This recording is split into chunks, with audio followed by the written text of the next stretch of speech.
안녕하십니까. 오늘은 미국의 입장 변화에 대한 이야기를 좀 드리겠습니다. 미국은 항공모함 시대가 끝났다 스스로 시인을 했습니다. 그리고 우크라이나가 만약에 나토에 가입한다면 미국은 나토를 탈퇴한다. 이런 이야기가 있습니다. 커트 캠벨, 한국 분들 잘 아시죠? 우크라이나에서 동북아로 미국의 전략적 군사적인 힘을 이동할 것 같습니다. 오늘은 여기에 대한 내용을 중심으로 방송을 진행하겠습니다. 먼저 항공모함에 대한 이야기를 드리겠습니다. 영국의 최신형 항공모함 두 척 다 현재 멈췄습니다. 사고 그리고 고장 온갖 문제로 두 척 다 가동 불능 상태에 들어갔습니다. 이 오른쪽 잠깐 보시겠습니다. 영국 항공모함 퀸 엘리자베스에 화재가 발생했다고 합니다. 피해 규모는 알려지고 있지 않는데 그 이전에도 다양한 고장과 사고로 이 항모는 멈췄습니다. 한 6개월에서 1년 정도 수리를 해야지 이 배를 이제 출항시킬 수 있다. 이렇게 이야기를 하고 있지만 이 어떤 사람들은 최소 2년 정도 걸릴 것 같다. 아니면은 팔아버릴 거다. 실제로 영국 언론들은 이 항모는 당장 다른 나라로 팔아치워야 된다. 이런 주장을 하고 있습니다. 왼쪽을 잠깐 보시도록 하겠습니다. 영국은 항모가 있다고 하더라도 운영을 할 수 없다. 항모 자체에 이제 문제가 많습니다. 각종 사건 그리고 사고가 있습니다. 그런데 이것을 떠나서 예산이 너무 부족하기 때문에 이 항모를 운영할 수 없다. 그래서 만약에 이제 잠재적인 구매자가 있으면은 팔아치워야 된다. 이런 주장을 하고 있습니다. 이 데일리 메일뿐만이 아닙니다. 다른 많은 영국 언론에서도 이 항모는 이제 팔아치워야 된다. 그리고 전략적으로 항모의 시대는 끝났다. 영국에도 인정하고 있습니다. 이 혹자는 이 고장났다고 이제 크게 선전을 하는 게 미국이 영국에 이제 항모를 보내달라 이런 요청을 했는데 보내기 싫어서 괜히 보냈다가 후티에 미사일 맞고 또 불탈 수 있으니까 그게 무서워서 고장났다 이렇게 거짓말하고 그냥 영국 내 정박해 두고 있다. 이런 이야기하는 사람도 있습니다. 그러나 중요한 것은 항모의 시대가 끝났다는 겁니다. 미국 역시 이쪽에 항모 2대를 이렇게 이제 갖다 붙였지만 결국 후티의 미사일 카미카제 드론 그 조악한 것에 이렇게 이제 뒤로 다 빠졌습니다. 강습 상륙함 같은 경우 아예 도망을 갔습니다. 3천 몇백 명 정도 이제 이 해병대원들이 타고 있습니다. 그래서 다 떠났습니다. 그리고 마크롱이 프랑스군을 우크라이나에 보낼 수 있다. 그것을 고려하고 있다. 물론 보내겠다고 결정한 것은 아닙니다. 이런 이야기를 자꾸 떠들자 프랑스 장군들이 TV에 나와서 마크롱을 조롱하고 있습니다. 위에 잠깐 보도록 하겠습니다. 미국에서는 이제 플렉스 머슬 근육을 이렇게 이제 굽힌다. 이 뜻은 이제 몸을 풀고 힘을 쓸 준비가 되어 있다. 이런 뜻입니다. 이 권투할 때 이제 플렉스 머슬 이제 근육을 푸는 거죠. 그 다음에 이제 때리러 가는 겁니다. 그런데 근육이 없다. 이렇게 프랑스 장군은 조롱을 했습니다. 근육이 없는데 어떻게 근육을 구부린단 말이냐. 마크롱은 약 복용을 중단할 때가 됐다. 러시아에 대항하는 프랑스는 몇 달 만에 완전히 비무장될 것이다. 프랑스는 기본적으로 탄약이 없는 겁니다. 포탄도 없고 탄약도 없고 몇 주 동안 이것을 운용할 수 있다. 혹자는 일주일이면 끝난다 이런 이야기도 합니다. 그리고 영국의 경우 만약에 이제 영국군이 오게 된다면은 2, 3일 대포를 쏘면 끝난다는 겁니다. 포탄이 없는 거죠. 이제 프랑스는 이 탄약도 없고 무기도 부족하고 그리고 이제 포탄도 없습니다. 몇 주 동안 버틸지 모르겠으나 결국은 무장 해제되고 러시아군 포탄, 미사일 맞고 이제 죽는 수밖에 없습니다. 이 고강도 충돌에 대비할 준비가 전혀 되어 있지 않다는 겁니다. 그리고 이 프랑스 퇴역 장군은 이제 욕을 했습니다. 이 바보 멍청이 같은 프랑스 지도자들, 이 프랑스 친구들에게 안타까움을 느낀다. 광대 대통령에게 프랑스인들이 굴욕을 당했다. 이렇게 이제 조롱을 했습니다. 프랑스는 전혀 싸울 준비가 되어 있지 않다는 거죠. 이것은 유럽의 다른 나라도 마찬가지입니다. 프랑스의 이 참전 논란, 이것은 말도 되지 않는 겁니다. 왜 이런 강성 발언을 할까? 이것은 조금 시간이 지나면 드러날 것 같습니다. 프랑스 대통령 선거 때문이다. 만약 그게 목적이라면 마크롱은 실수한 겁니다. 프랑스 국민들은 마크롱의 이 광대극에 염증을 내고 있습니다. 다시 여기서 이제 항모 이야기로 돌아오겠습니다. National Interest, 네오콘의 잡지라고 해도 틀리지 않습니다. 많은 이제 미국의 어떤 아웃사이더 군사 전문가들이죠. 이들은 2년 전, 3년 전부터 이제 로우전이 시작되기 이전에도 항모의 시대는 끝났다. 거듭거듭 반복해서 이야기했습니다. 당시에 이들이 고려했던 것은 러시아와 중국의 강력한 대한 미사일 전력입니다. 그런데 시간이 지나고 이 중국과 러시아 이것만 생각했는데 이게 아닌 것이 이번 전쟁에 다 드러난 겁니다. 무엇일까요? 자, 바로 이란과 후티입니다. 후티 같은 경우는 아주 이 최저의 저렴한 버전입니다. 그런데 이란 같은 경우는 이 항공모함, 미국의 항공모함의 접근을 억제하기 위해서 다양한 형태의 대함 미사일 혹은 이제 대함 공격 능력을 가지고 있습니다. 그리고 또 한 가지, 바로 우크라이나입니다. 우크라이나 역시 어떤 이제 수상 드론이죠. 물론 뭐 영국이나 프랑스부터 받아서 자체적으로 좀 개조도 하고 뭐 스타링크 터미널도 달고 이런 것을 했습니다만 이런 것들이 실제로 수상 함정에 효과가 있다. 이것이 이번에 입증이 되었습니다. 그리고 이것은 과거에 이란이 이제 미국의 구축함을 공격을 했습니다. 여러분들 기억나시겠지만 한 8년 전인가요? 이란의 수상 드론이 미국 구축함을 때렸습니다. 그래서 구멍이 뻥 뚫렸습니다. 물론 미국 구축함들은 격벽이 잘 되어 있기 때문에 어디 한 방 맞았다고 해서 바로 침몰하진 않습니다. 미국 구축함 어쨌든 피난 왔습니다. 당시 그때 이제 수상 드론에는 상당한 양의 폭약을 이제 적재할 수 있습니다. 바로 때리지 않더라도 근처에서만 터져도 함정에 큰 피해를 입힐 수가 있는 거죠. 그것이 이번 흑해에서 입증이 된 겁니다. 그리고 후티 역시 다양한 형태의 미사일을 쏘는데 특히 이 탄도미사일입니다. 탄도미사일 종말 속도가 마하 5, 6에 가깝습니다. 미국의 알레이버급 구축함은 이것을 요격하지 못했다고 실토를 했습니다. 그런데 한국 언론이나 이런 데 보면은 그런 내용을 싹 숨겨버리죠. 그래서 홍해에서 영국 구축함들은 도망가고 독일 구축함도 왔다가 사고치고 미국 함대도 뒤로 물러난 겁니다. 아덴만에서 상당히 남쪽으로 이렇게 이제 피난해 와 있습니다. 내셔널 인트러스트, 여기서도 이것을 사실상 시했습니다. 미국 항모 전력, 여기에 심각한 위협 요인들이 이번에 입증이 됐다는 겁니다. 항모를 함부로 굴릴 수 없는 그런 시대가 왔다는 거죠. 항모의 악몽이 시작되었다. 이렇게 이제 무시무시한 제목을 달고 있습니다. 자, 다중 위협 환경이다. 항모가 이렇게 있으면은 항모를 공격할 수 있는 다양한 수단, 다층적인 수단들을 적들은 가지고 있다는 겁니다. 중국, 러시아는 극초음속 무기 하이퍼소닉 미사일이 있습니다. 대함 미사일. 자, 여기에 효과적인 대응책을 만들기 전에는 항모를 함부로 굴릴 수가 없는 상황이 된 겁니다. 항모는 덩치가 크고 그리고 움직임이 예측 가능합니다. 취약한 표적이 되어버린 거죠. 전략적 유연성을 손상시키는 이 항공모함, 여기에 미국은 어떤 문화적, 정치적인 애착을 두고 있습니다. 여러분들은 이제 미국 영화를 보면 항모가 쫙 두고 이제 이 톰 크루즈, 매버릭인가요? 딱 이렇게 막 트면은 뭐 와 하면서 막 전조고 한국에서도 이제 오르가즘 느끼죠. 자, 이것이 미국의 어떤 문화적인 요소로 자리를 잡은 겁니다. 영화도 그렇고 뭐 TV 드라마도 그렇고 미국이 어떤 사태를 해결하기 위해서 종결자로 마지막에 이렇게 딱 항모를 보냅니다. 그리고 항모를 보내면은 사태가 해결되고 그리고 위험에 처한 주인공들을 딱 이렇게 이제 구출해 오는 거죠. 그런데 이런 쇼는 끝났고 미국이 전쟁을 준비하는 방법에 있어서 이 항모, 여기에 대해서 전면적인 재평가가 있어야 된다. 자, 경쟁국들 중국이나 러시아는 반접근, 지역거부, 이제 AT-AD 전략을 채택했습니다. 그들은 항모가 접근하면 일단 항모부터 공격하기로 이렇게 결심을 한 겁니다. 왜냐하면 항모가 가지고 있는 화력, 이것에 자국이 피해를 입기 전에 먼저 항모를 타격한다. 이런 전략을 가지고 있죠. 적들이 다양한 수단을 개발함에 따라 항모가 침몰할 가능성이 대단히 높아진 겁니다. 2차 대전 이후 항공모함을 중심으로 한 미국의 해군 전략, 이것은 의미가 있었습니다. 실효성이 있었다는 겁니다. 그런데 그 실효성이 이제 사라지고 있다는 겁니다. 그리고 냉전 시대에도 경쟁국인 소비에트는 항모에 있어서는 미국을 따라오지 못했습니다. 그런데 이것을 더 뜯어볼 필요가 있습니다. 당시 소련은 항모로 미국을 따라잡는 것을 초반에 포기했습니다. 이 나중에 이제 소비에트 해군 함정에 대한 특징, 이것은 뭐 제가 어디 과거에 읽은 적이 있는데 기본적으로 원정을 가서 미국을 박살내겠다. 이런 목적으로 이제 만든 것이 아닙니다. 미국이나 나토 소속 국가들이 러시아 주변에서 이제 함정을 몰고 와서 러시아를 공격했을 때 이때 이들 함정을 파괴하는 것, 이런 방식으로 이제 이 소비에트의 해군 전략은 바뀌었습니다. 항모 한두 척 있는 것은 그런 상징적인 것을 지나지 않습니다. 시당초 이 소비에트는 원양 멀리 가가지고 적의 나라를 공격하기 위한 그런 항모를 만들지 않았습니다. 뭐 이런 이야기는 다음에 하도록 하겠습니다. 어쨌든 미국은 원정을 가서 다른 나라를 두들겨 패는 그런 이제 해군 전략, 여기에 기초해서 항모를 만들고 항모 중심의 거대한 이제 항모 전단을 만듭니다. 자, 그런데 이게 끝났다는 거죠. 미국의 적대적인 국가들이 점점 더 늘어나고 있습니다.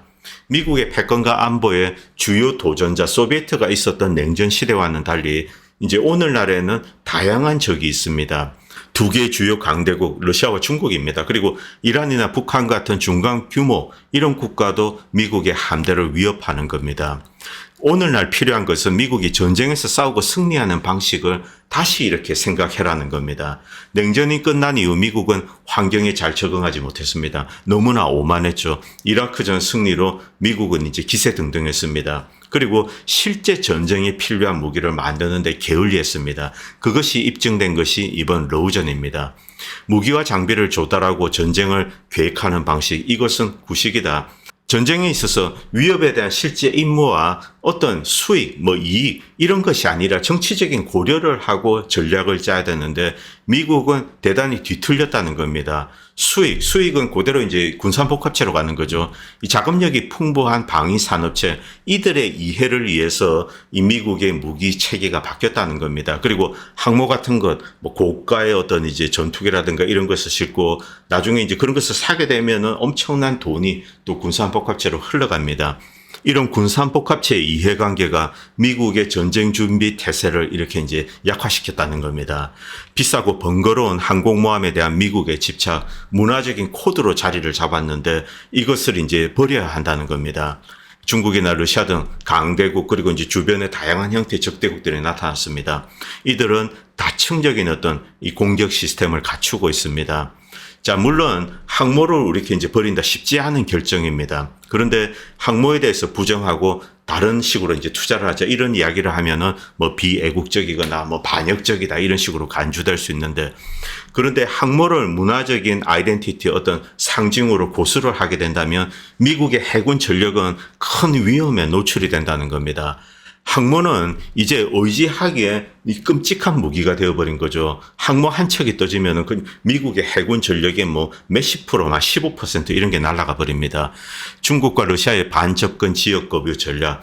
자, 이런 상황에서 지금처럼 항모를 이용해서 갖다 붙여가지고 그리고 항공기가 또 전투기가 떠서 폭격을 하고 이런 시대는 이제 끝났다는 겁니다.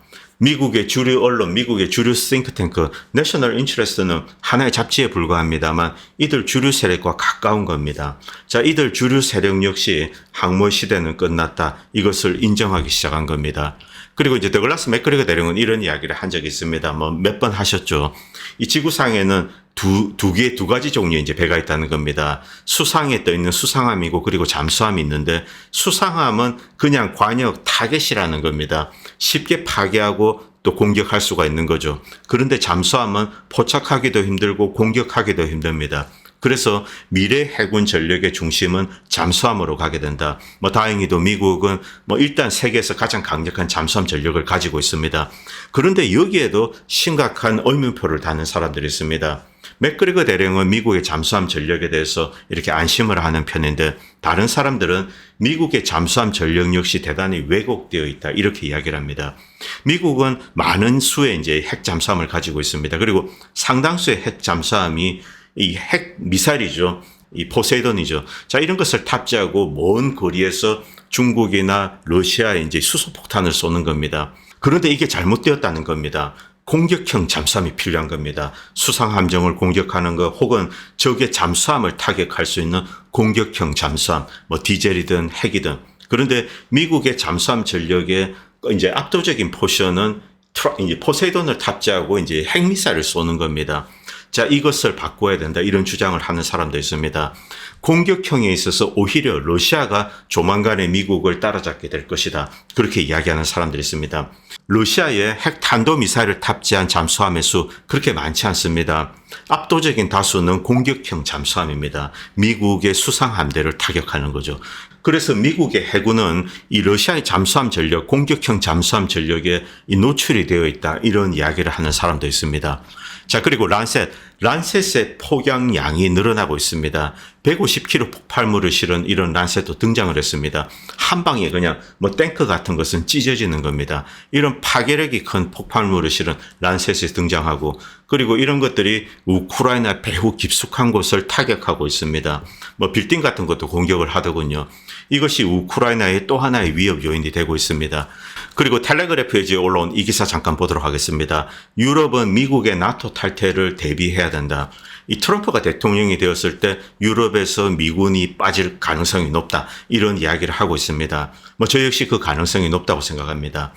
이 미국은 유럽을 버린다기보다는 유럽의 안보는 유럽에 맡기는 거죠.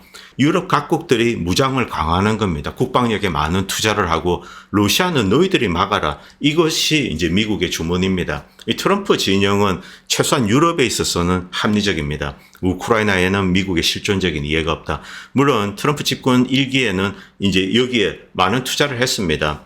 그러나 이것을 전쟁이 가능한 정도로 이런 식으로는 밀어붙이지 않았습니다. 그리고 이 우크라이나에 가장 많은 전쟁 물자, 무기는 미국이 좀 되어줬지만 전쟁 물자는 독일이나 이런 나라들이 돈을 대고 그리고 체코나 이런 데서 구소비에트 무기를 모아서 제공을 했습니다.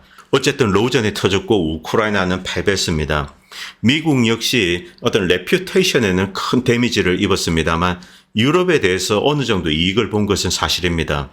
미국의 달러의 위상을 가장 크게 위협했던 리저브 커런시 유로입니다. 유로의 포션이 크게 줄었습니다. 유로 대비 상대적으로 달러의 거래 비중이라든가 혹은 리저브 커런시로서의 지위 이런 것은 오히려 이제 확대가 되었습니다.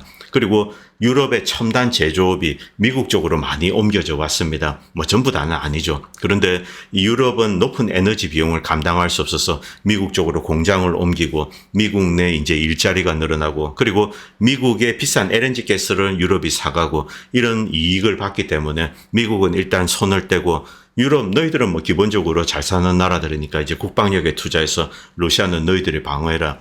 미국의 실존적인 이해가 걸려 있는 거 바로 인도 태평양 지역입니다.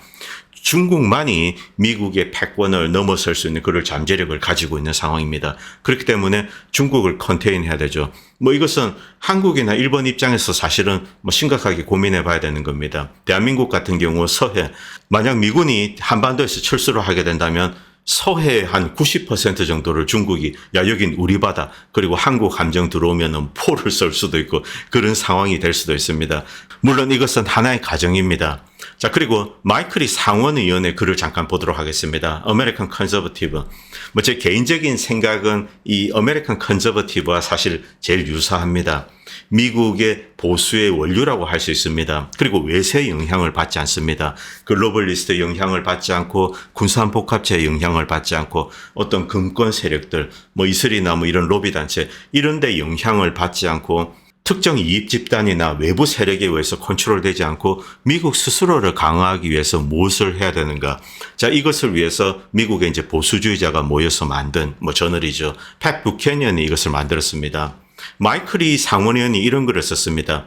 나토는 물론 우크라이나나 미국 둘 다 멤버로 가질 수 있다. 그런데 둘 다 동시에 가질 수 없다. 만약 우크라이나를 나토 멤버로 가입하게 된다면 미국은 떠나야 된다. 이런 좀 충격적인 이야기를 합니다. 그런데 이것이 이 트럼프 진영의 우크라이나에 대한 생각이다. 그리고 이런 정책대로 이제 우크라이나 문제를 풀어갈 것으로 생각합니다. 우크라이나에 대한 조약 약속은 이 긍정적인 내용이 전혀 없는 것이다. 대단히 위험한 것이다.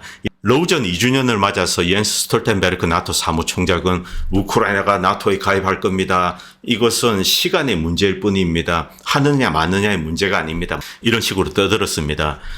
우크라이나의 나토 가입이라는 글로벌 엘리트들의 일방적인 지시, 이것을 우리에게 강요하지 마라. 스톨텐베르크의 충격적인 오만함과 주권에 대한 노골적인 무시는 우크라이나가 나토 동맹에 추가되어서는 안 된다는 이유를 정확하게 상기시켜준다. 핵으로 무장한 적의 뒷마당에서 나토 동맹을 확장하기로 한 결정은 대단히 위험한 치킨 게임이다. 군사적 목표로 이 사태를 해결하기로 결정한 이제 러시아. 자, 이 결정 두 가지 사건입니다. 로우전도 있고 그리고 그루지아 전쟁도 있습니다. 나토에 그루지아와 우크라이나를 가입시키겠다고 해서 전쟁이 터졌습니다. 그리고 러시아는 군사적으로 해결하기로 나섰습니다. 푸틴은 2008년도에 이 레드라인을 그었고 이 레드라인을 넘자 바로 이제 러시아는 군사적인 행동에 나섰죠. 크레물린이 그러한 도발을 단순히 받아들일 것이라고 믿는 것은 어리석은 짓이다. 나토는 사교 클럽이 아니다. 처음부터 이 나토는 대서양 횡단 이제 크로스 애틀란틱입니다. 이 지역에서 안보 이익을 공유하자. 자, 여기에 뿌리를 둔 군사 동맹이라는 겁니다. 애들 장난이 아니라는 거죠. 동맹은 명시된 방어 목표를 달성하기 위해서 추가 회원을 필요로 하지도 않고 찾아서도 안 된다. 우크라이나를 나토에 가입하는 것은 나토의 방어적인 목적에 도움이 되지 않는다. 이것을 마이클 리 의원이 지적하고 있는 겁니다. 오히려 러시아의 무력, 이제 군사력 이 위협을 더 크게 만든다는 거죠. 입증 가능하고 신뢰할 수 있는 하드 파워를 가져온다든가 기존 회원국 간의 어떤 이제 군사적인 부담 뭐 이것을 공유하고 덜고 그리고 나토 군대를 전쟁에 직접 투입할 가능성을 줄이는 것, 그 한에서 신규 멤버를 받아들여야 한다는 겁니다. 즉 나토는 방어 동맹이고 더욱더 이 소속국들을 안전하게 만드는 것이 목적이다. 그런데 우크라이나를 가입시킨다, 그루지아를 가입시킨다. 이것은 러시아와 직접적으로 이제 군사적 충돌로 이어질 수 있습니다. 그렇기 때문에 이것은 애초 나토의 목표에 맞지 않다. 이것을 마이클 리 의원이 상기를 시키는 겁니다. 나토의 집단 방어가 작동할 수 있는 유일한 표준은 적이 우리를 공격했을 때 방어해내는 겁니다. 먼저 가서 도발해서 전쟁을 유발하지 않는다는 거죠. 우크라이나는 이웃에 이제 핵 초강대국이 있습니다. 이들을 자극해서 직접적인 충돌로 이어지게 된다면 이것은 뭐 미국민의 생명과 뭐 재산 이런 것을 건 도박에 지나지 않는다는 거죠. 우리 지도자들은 투표를 통해서 뭐 국민들이 의견을 모아서 이제 러시아와 싸우겠다 이렇게 결정을 한 것도 아니고 이런 것도 없는데 그냥 우크라이나를 덥석 동맹의 회원국으로 뭐 간주를 해야 되고 어쩌고 저쩌고 이런 식으로 떠들었습니다. 그러나 실제로 우크라이나가 가입해달라고 요청을 했을 때는 다 거절했습니다. 이것이 바로 지금 현재 나토의 위선 속임수죠. 바로 이 우크라이나를 러시아에 집어던지고 그리고 우크라이나가 만약에 이기면 좋은데 파괴됐습니다. 그럼 끝입니다. 손절하고 나가는 겁니다. 결국 미국은 이 안보를 걸고 도박을 한 겁니다. 러시아랑 핵전쟁 위기가 이렇게 계속 고조되고 있습니다. 미국 납세자들, 미국민들의 세금으로 이미 이제 1130억 달러를 보냈습니다. 그리고 이 워싱턴에서는 추가로 600억 달러를 보내기 위해서 막 시끌벅적하게 떠들고 있습니다. 3차 대전을 촉발할 수 있는 이런 도박, 이것은 이제 끝내라는 겁니다. 만약 우크라이나가 나토에 가입한다면 미국은 나토에서 탈퇴해야 된다. 러시아와 직접 싸워서 핵전쟁으로 이어지지 않기 위해서 미국 이 영토와 그리고 국민들을 보호하기 위해서 나토에서 탈퇴해야 된다. 이런 이야기를 하는 거죠. 그런데 이 이야기는 어떤 한 사람의 이야기는 아닙니다. 실제 이 트럼프 지지자들 상당수가 이 로우전에 있어서는 이렇게 이제 많은 사람들이 생각하고 있습니다. 제 개인적으로는 한 70% 이상 같습니다. 트럼프 역시 이런 의견에 동의를 하고 있습니다. 왜냐하면 우크라이나에는 미국의 실존적인 이해가 없습니다. 그리고 미국 국민들 대다수는 정신 박힌 사람은 러시아와 핵전쟁을 하기를 원하지 않습니다. 그리고 니제르, 부르키나파소, 말리가 군대를 하나로 이제 통합하기로 했습니다. 공동 통합군 이런 것을 만들어서 외적에 대응하겠다. 뭐 이 테러리스트 집단이나 혹은 뭐 프랑스 물론 침공한 것은 아닙니다만 만약에 쳐들어오면은 대응하고 그리고 남쪽에 에코와스죠. 이쪽 지역에서 또 군대를 보낼 수도 있기 때문에 이들 세 나라가 함께 이제 공동군을 만들었습니다. 그리고 이 공동군을 바그너 그룹은 용병으로서 돕고 있지만 지금 정식 러시아군이 이미 들어와 있습니다. 부르키나 파소 있죠. 그렇기 때문에 러시아가 이들의 군사적인 지원을 할 것으로 추정됩니다. 러시아 군이 있게 된다면은 프랑스나 밑에 있는 이제 나이지리아 이들도 함부로 이들 나라를 침공할 수가 없게 되는 거죠. 어쨌든 이들 삼총사 난관을 잘 극복하기를 바랍니다. 그리고 아시아 전문가 컷 캠벨, 이 컷 캠벨이 미 국무부 부장관 상원이 이제 지난달에 인준했습니다. 한 달 지났습니다. 이 이야기를 지금 드리는 이유는 우크라이나에서 손을 떼는 게 뚜렷하게 드러났고 그리고 빅토리아 눌랜드가 사임했습니다. 사실상 이 미 국무부를 컷 캠벨이 주도하지 않을까. 이 블링컨은 약간 이제 핫바지 같죠. 그런데 이제 이 우크라이나에 있어서 빅토리아 눌랜드가 주도를 했습니다만 어떤 이유에서 사임했는지 정확한 내용은 공개되고 있지 않지만 그런데 미 국무부 그리고 이제 바이든 행정부의 어떤 외교적인 무게초가 아시아 쪽으로 이동하는 것이 아닌가. 실제 이것은 작년부터 감지가 되었습니다. 이 바이든이 컷 캠벨을 부장관에 앉히려고 했던 것은 작년 11월입니다. 상원 인준이 이제 계속 이렇게 미뤄져 왔죠. 컷 캠벨이 과거에 이 로비스트로서 좀 활동한 적이 있고 또 중국과 관련돼서 활동한 적이 있고 싱크탱크로 일을 하면서 개인적인 사익을 챙기고 그런 일이 좀 있었습니다.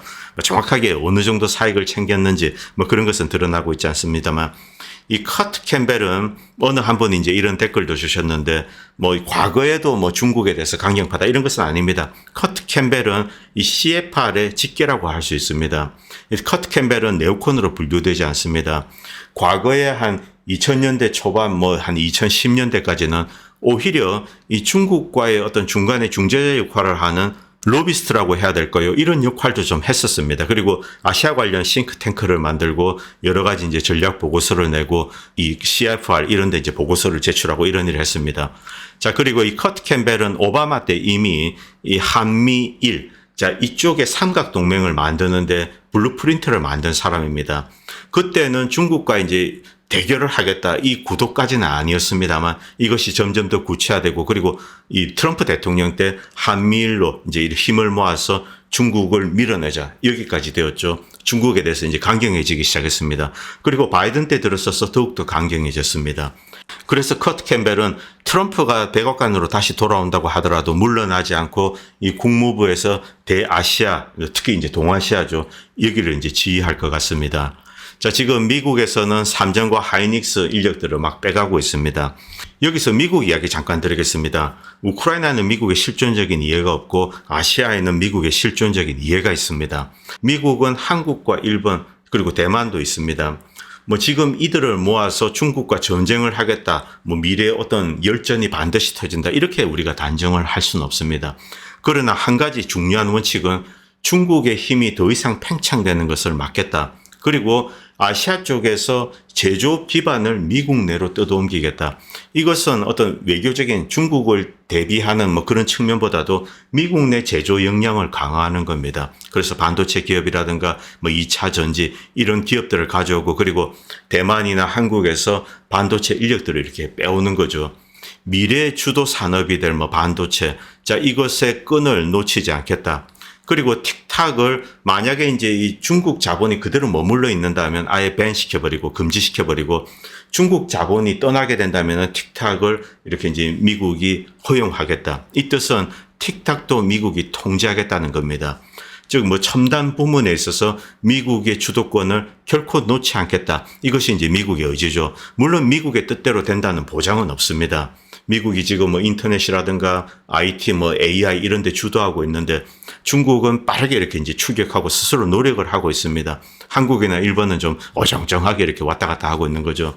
여기서 동북아 미래에 관해서 한 가지 확실한 것은 있습니다. 미국과 중국이 이 동북아 태평양을 중심으로 경제적이든 군사적이든 외교적이든 이렇게 충돌하지 않을 수가 없는 겁니다. 이제 그리고 그 대결 국면이 점점 더 심각해질 겁니다. 그리고 중국은 러시아와 이렇게 관계를 가까이 하면서 러시아로부터도 상당한 지원을 받게 될 겁니다. 상당히 이제 심각한 상황으로 흘러가는 거죠. 뭐 전쟁이 부디 터지지 말아야 될 텐데 여러 가지로 걱정입니다. 오늘 방송은 여기까지 하도록 하겠습니다. 감사합니다. 다음 편에 뵙겠습니다. 안녕하십니까. 본 채널은 광고나 멤버십 없이 시청자님들의 후원으로만 유지됩니다. 여러분의 성원은 작은 목소리에 큰 힘이 됩니다. 감사합니다.